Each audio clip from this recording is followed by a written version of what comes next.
Hi, this is Thomas Jefferson, the third President of the United States, but you can call me Tom. This is a semi-quincentennial 250th minute. I'm here in Moraine, Ohio to share historical trivia, famous people, or events that impacted the city of Moraine the past 250 years.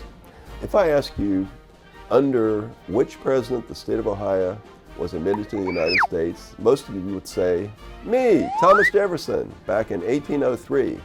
But what if I told you that technically Ohio was not admitted into the Union officially until 1953 under President Dwight D. Eisenhower? So how could this be?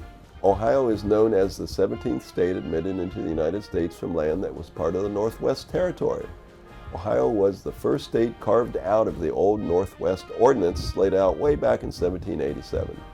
Other states included Michigan, Indiana, Illinois, and Wisconsin. I became president in 1801, and back in November of 1802, the Ohio State Convention, located then in Chillicothe, petitioned for admittance into the United States by approving the Ohio Constitution. Soon it was presented to Congress. Congress proceeded to approve the action in accordance with my newly signed 1802 Enabling Act. But Congress forgot one critical thing.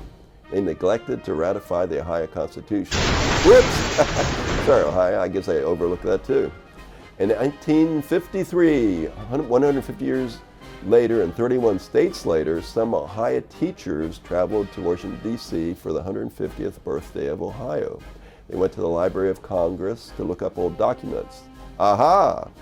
They quickly found out and realized Ohio technically had never legally been admitted into the United States in 1803. Well, that was a problem.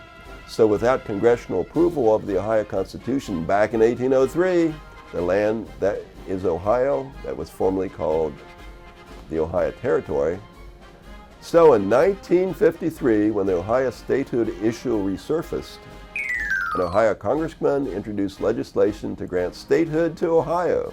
Finally, on May 19 of 1953, the House voted to grant statehood to Ohio, retroactive back to March 1st, 1803.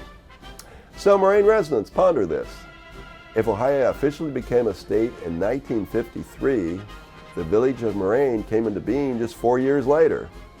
And Moraine officially became a city in 1965, just 12 years after Ohio officially became a statehood.